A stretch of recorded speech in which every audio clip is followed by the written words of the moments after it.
And so the article's, primary purpose is to really try to unpackage these laws and statutes to try to analyze them, and through that analysis show my audience, what exactly has been going on in Congress, and to give some recommendations as well as to how some of these statutes might be tweaked, or some other approaches that legislators might want to consider taking. Today on the Daily Scoop podcast from the Scoop News Group, dissecting government's authorities to investigate reports of unidentified anomalous phenomena. DC-based attorney Dillon Guthrie joins the podcast to explain. It's Tuesday, February 4th, 2025. Welcome to the Daily Scoop podcast, where you'll hear the latest news and trends facing government leaders. I'm the host of the Daily Scoop podcast, Billy Mitchell. Thanks so much for joining me. Let's dive into the day's top headlines. The Trump administration's broad efforts to remake the U.S. government have been met with widespread criticism from federal workers.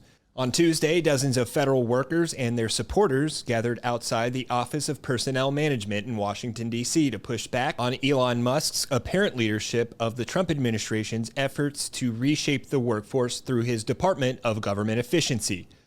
FedScoop reporter Madison Alder was on the scene of those protests. Here's a quick glimpse into the sounds that she experienced while there. We don't want your tech solutions, give us back our Constitution. We don't want your tech solutions, give us back our Constitution. We don't want your tech solutions, give us back our Constitution. Protesters assembled at the OPM headquarters also carried signs with phrases like "Arrest Elon," "Stop the coup," and "Fork Musk." Some even held forks in reference to OPM's Fork in the Road email about deferred resignation. That offer echoed a message that Musk sent to Twitter employees after he bought the company, and was also the title of an art piece Musk said he commissioned. The protests come after reports that Musk and his Doge team entered OPM and stood up an unauthorized, insecure commercial server connected to other agency systems to support the sending of mass email blasts to the entirety of the federal workforce, to include the aforementioned Fork in the Road email. In other news, the U.S. Agency for International Development is turning off the government devices for employees tending to the agency's missions around the world. As the future of the agency remains unclear, for instance, Secretary of State Marco Rubio is now reportedly the agency's acting administrator. The disconnections risk the safety of U.S. government workers based in dangerous and hard-to-access regions. Several people familiar with the matter confirmed that USAID workers are having their phones disconnected. Those whose devices have been deactivated can assume they've been placed on leave, one person said, since those deactivations are outpacing formal human resources notifications. A second person familiar said the phones of USAID workers who are currently abroad have also been disconnected. A third USAID employee confirmed earlier Monday that the agency employees in the West Africa region lost access to their computers and phones, and that some Washington, D.C. offices, like the Office of Transition Initiatives, had experienced the same. The same employee later told FedScoop that they had also lost access to their email address with no warning. Thousands of USAID email accounts had been deactivated, one source said, following widespread reports that the Trump administration plans to shut down the agency and possibly integrate it with the State Department. For more news at the intersection of the federal government and technology, make sure to visit fedscoop.com.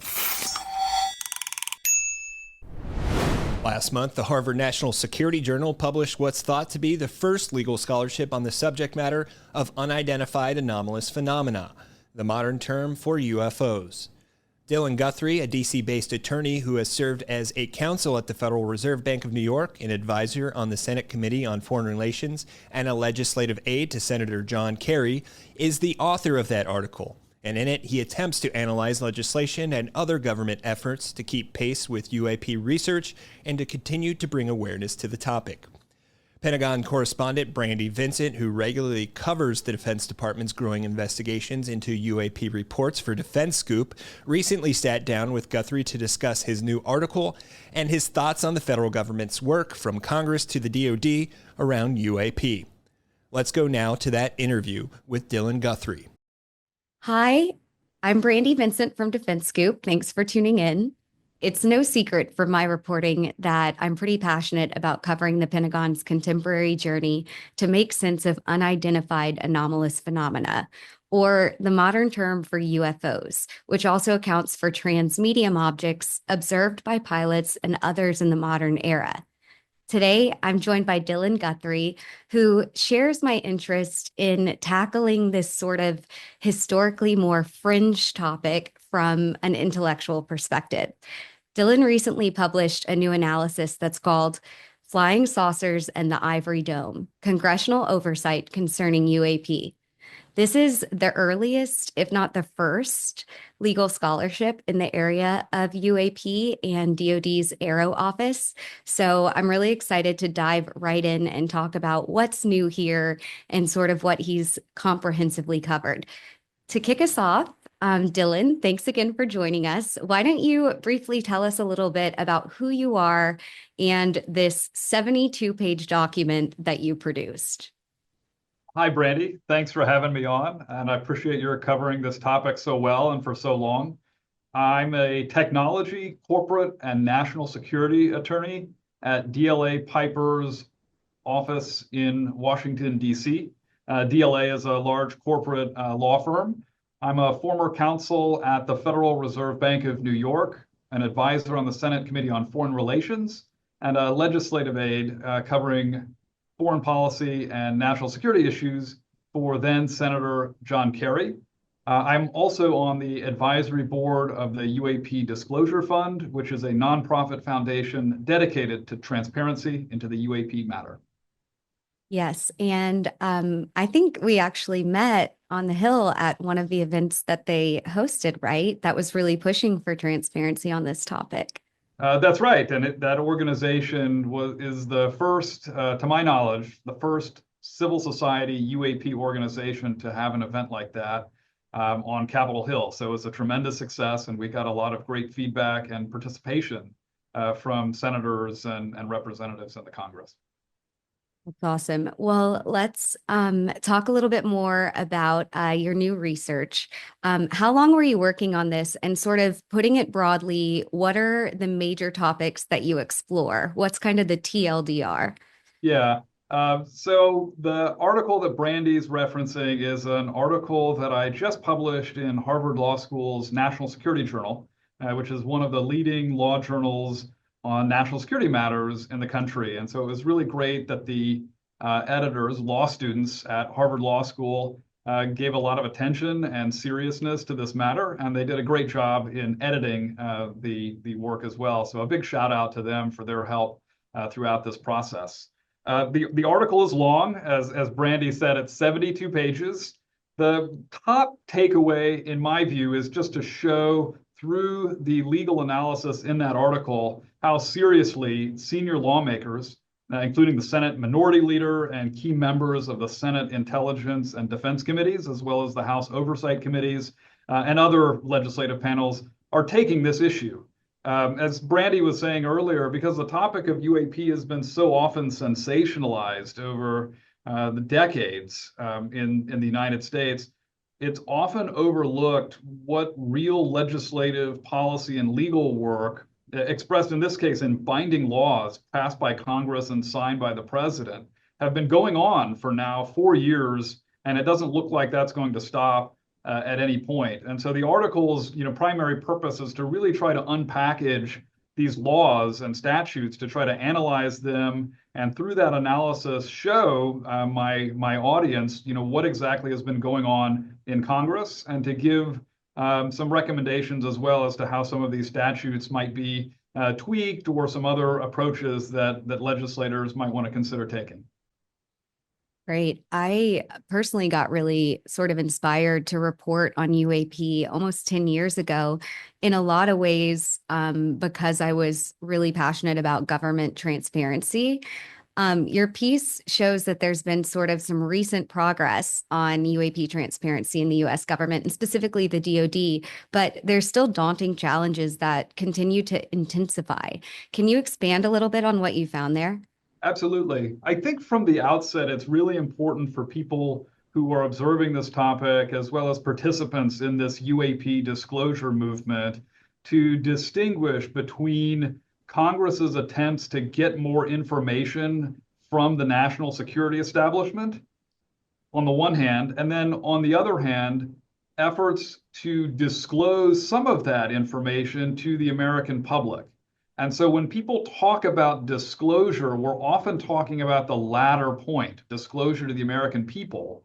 But it's not clear to me and others involved in this process that the former type of disclosure, disclosure to Congress, has actually occurred yet.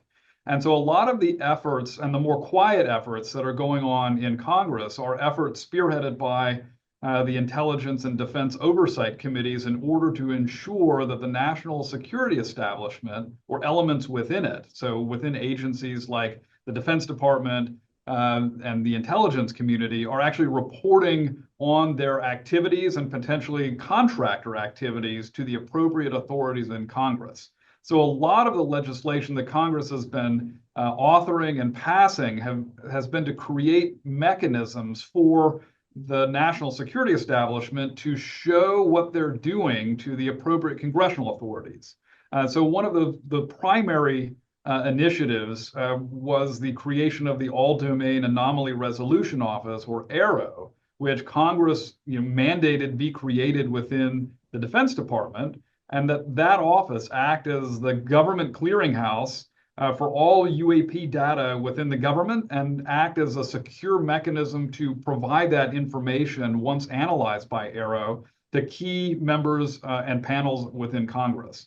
So that's the first landmark initiative, and that office, and I'm sure Brandi, you'll have some questions on AARO's mandate and its track record in satisfying that mandate. But that's one of the hallmark initiatives by Congress meant to ensure disclosure, not necessarily to the American people, but disclosure often in classified form to Congress.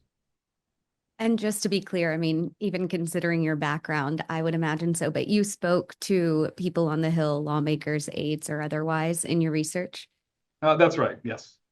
That's great. And it's been a great process working with policy experts as well as current and former staff members on the Hill, and I've gotten some great insights and feedback on the article before it was ever published from a lot of those sources.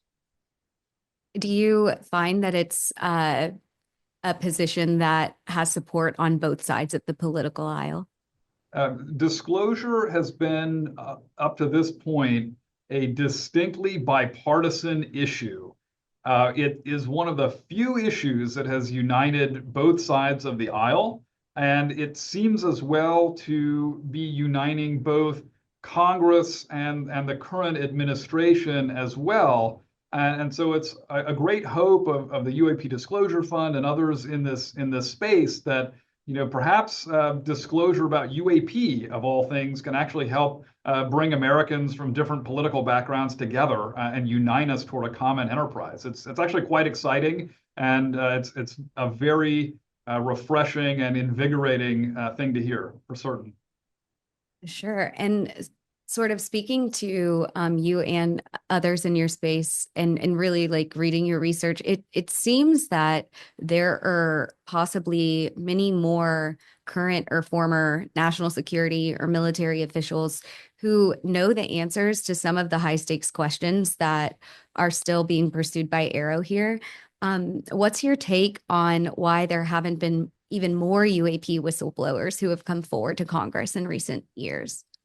Yeah, I mean, the first answer to the question is that there have been a number of individuals who have gone to Congress, but those individuals have not come forward to the American people. Again, it's important to distinguish between that disclosure to Congress and disclosure to the American public. And so the key oversight committees, being the House and Senate Intelligence and Defense committees, and particularly the Senate counterparts of those committees, have heard in my understanding, quite a bit.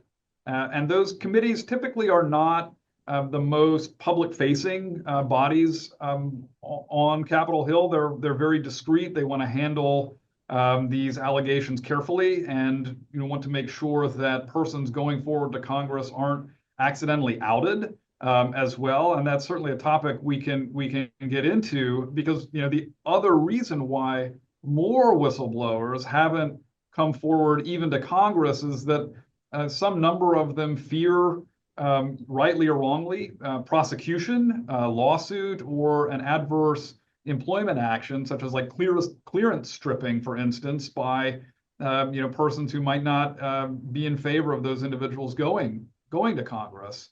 And I think there's been some muddling of the message here. To my knowledge, no individual has ever been prosecuted for going to Congress and telling Congress what they allege. And so I think that's an important message that should be gotten out to individuals who are considering coming forward, that Congress has a long history of handling disclosures discreetly made to these panels and key lawmakers behind the scenes.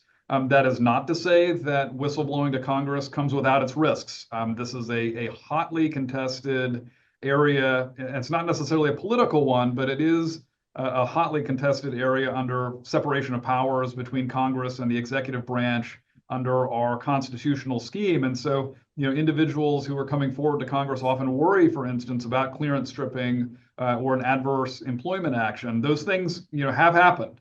And the legality of those actions is not certain, but it's important, I think, for whistleblowers really to gain a sound legal understanding of the potential pitfalls, and that's one of the things that the UAP Disclosure Fund, for instance, is trying to do, and is working with some number of whistleblowers as they evaluate these issues and what they should do coming forward.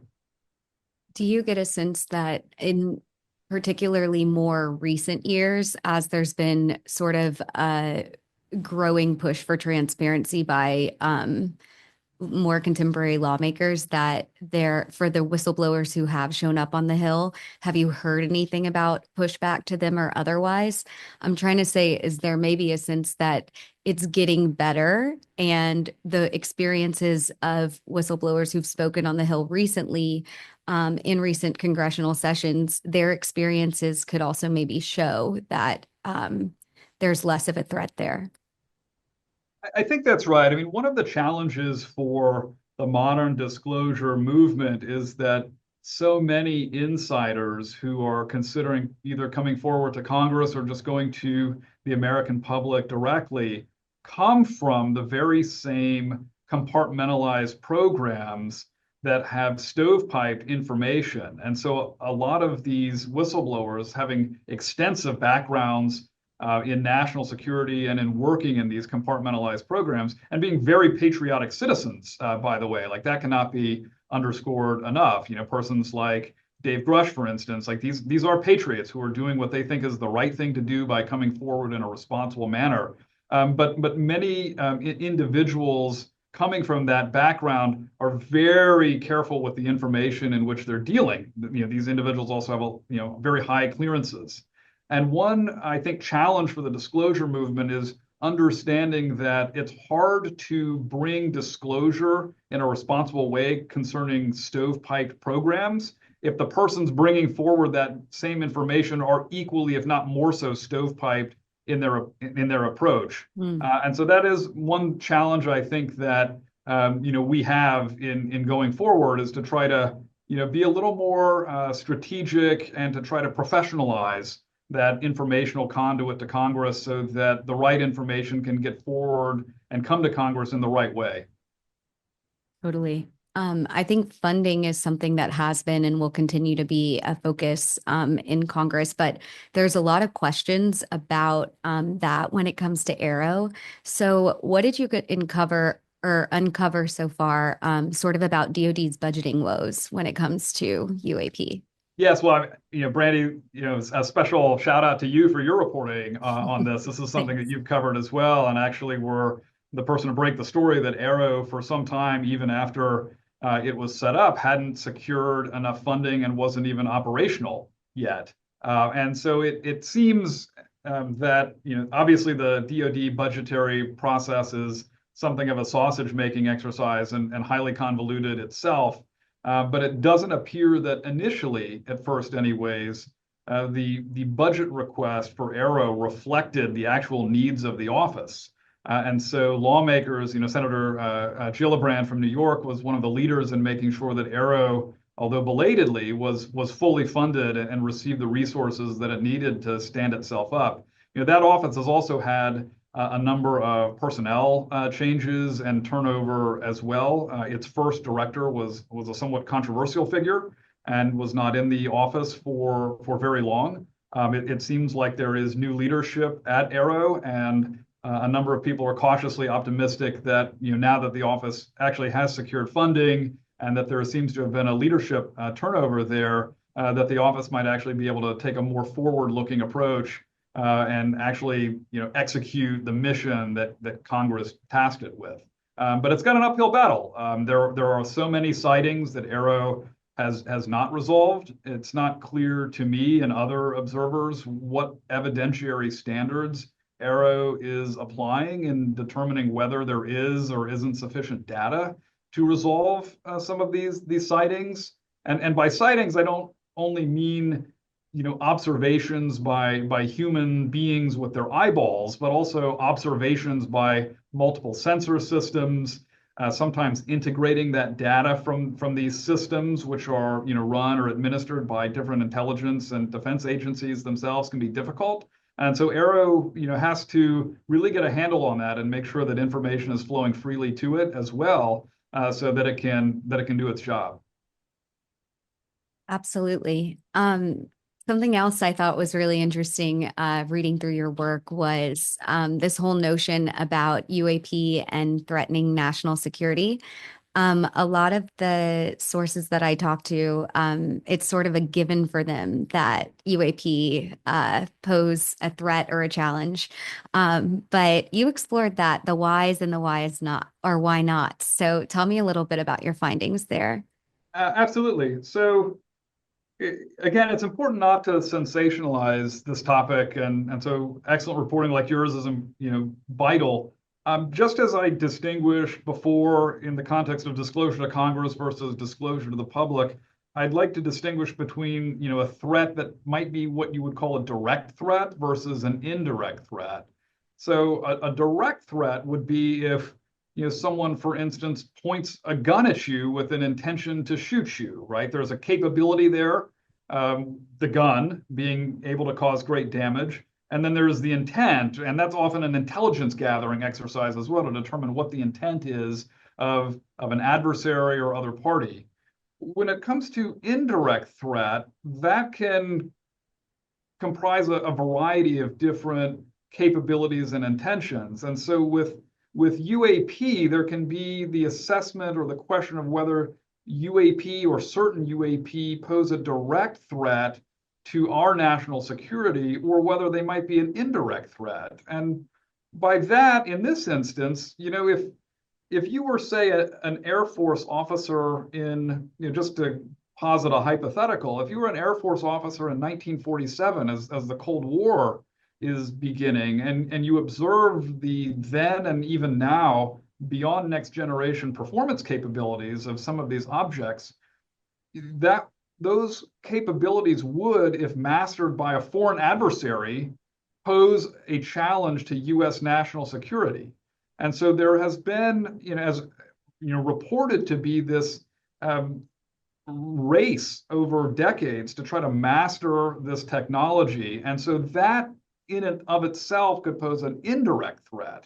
And there, the challenge rather is from other countries or powers trying to master these technologies. As far as the direct nature of any possible threat from UAP themselves, if threat analysis comprises, capabilities, intention, and opportunity, well, the capabilities are, far and away in excess of anything that appears to be, publicly known to our present understanding of physics. And then as far as the intentions, there have been many UAP sightings, meaning observations around sensitive military and other high-tech assets and installations, carrier battle groups, nuclear missile facilities, other high-tech sites, and that should be concerning. Yeah. It would be a different analysis if UAP had a proclivity for being sighted in proximity to, say, the Parthenon or the Sistine Chapel, or admiring cultural artifacts, but that does not seem to be what is going on here. And it's been very clear that from modern, very notional or precatory assessments, such as the initial finding by the Senate Select Committee on Intelligence that UAP might pose a challenge to national security, and a similar finding by AARO in its preliminary report. The Joint Chiefs of Staff has a UAP memorandum that has been out now for over a year that notes that there might be direct kinetic engagements with respect to UAP.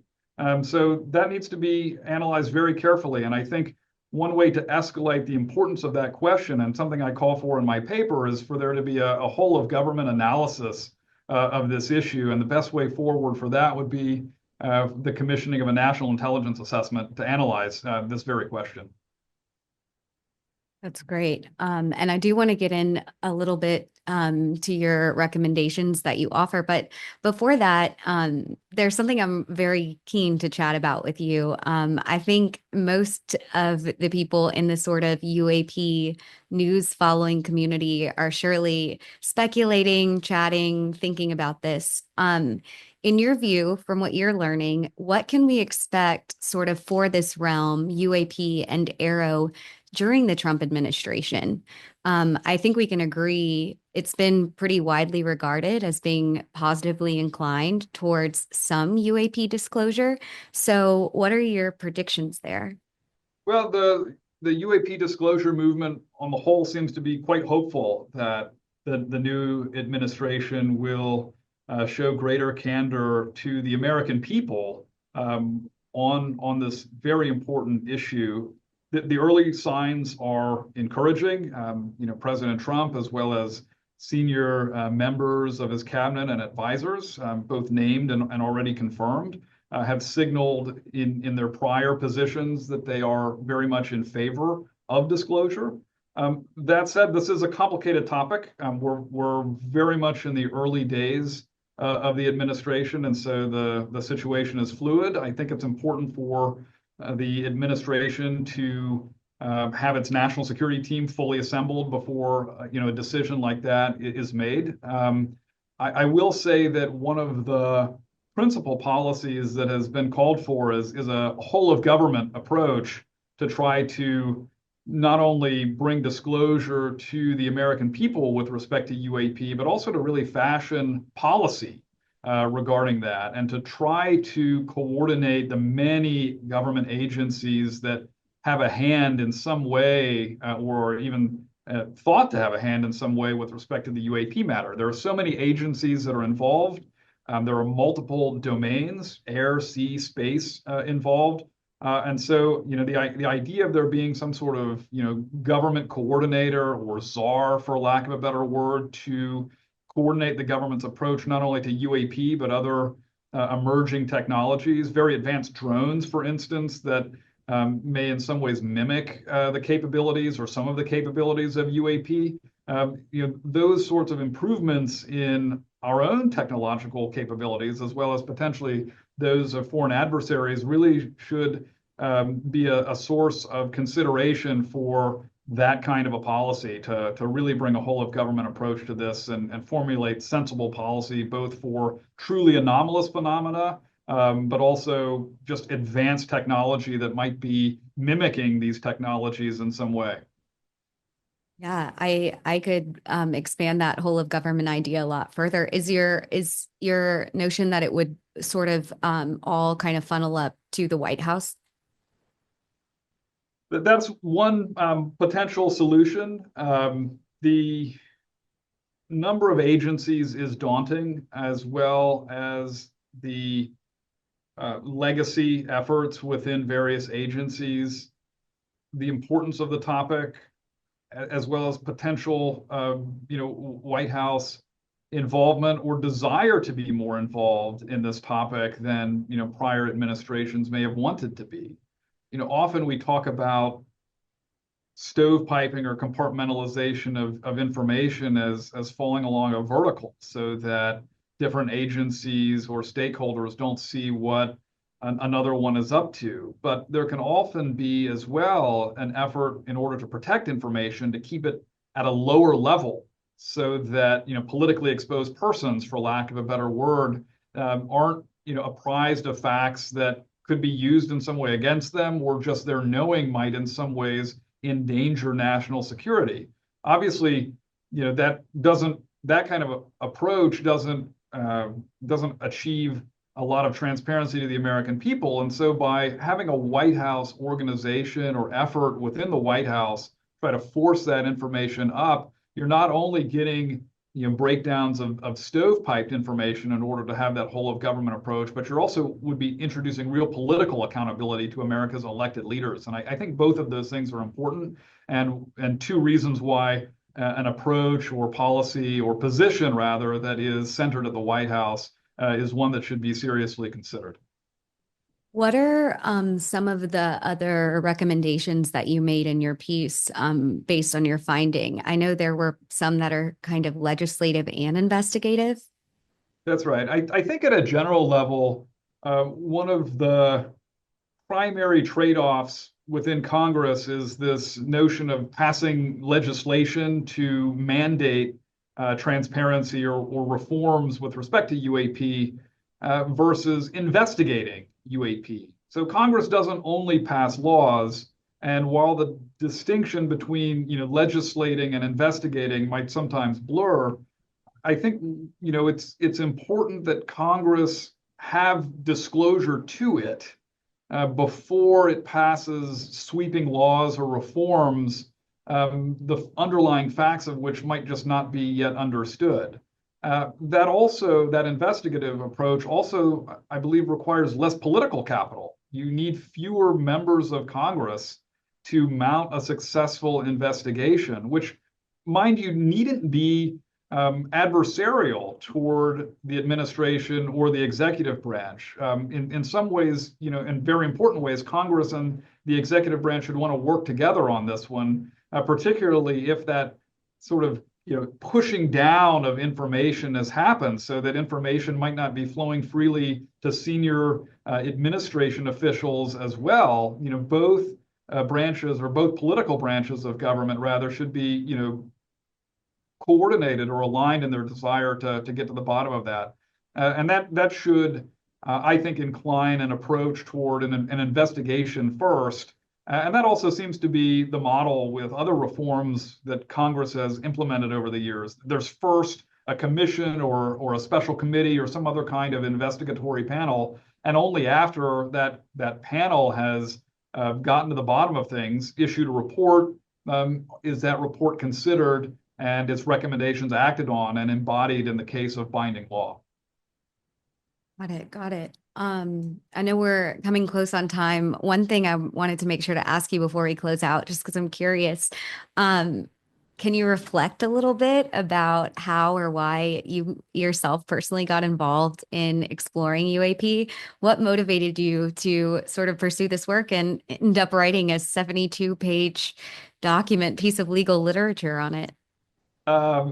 Brandi, I often ask myself that question of, how did I ever get into this?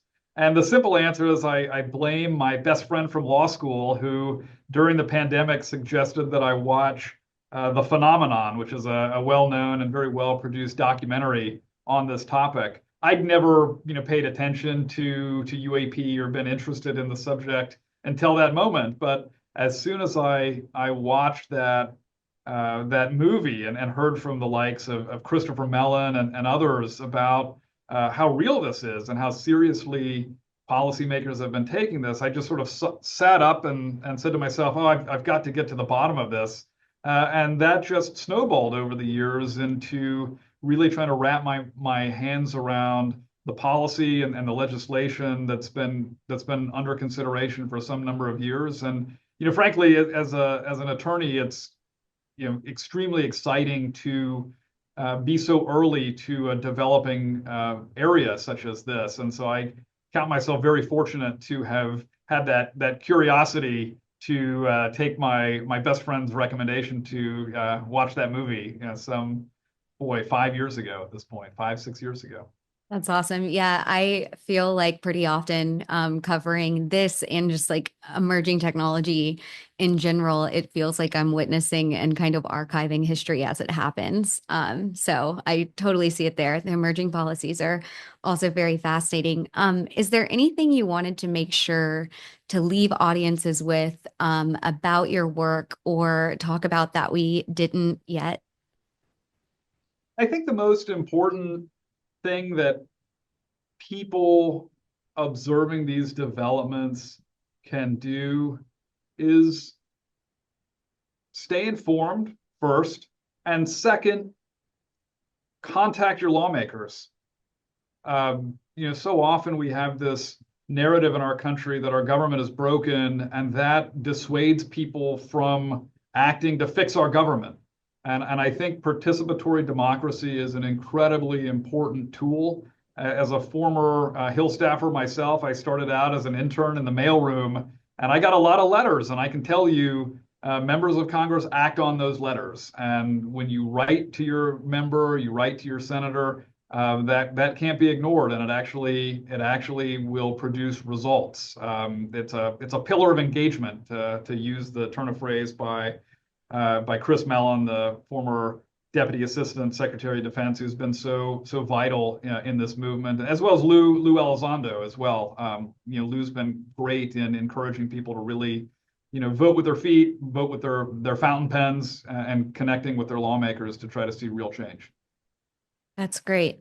Well, Dillon, thank you so much for joining me today. I really appreciate your time, and I'm looking forward to more of your legal research in the future.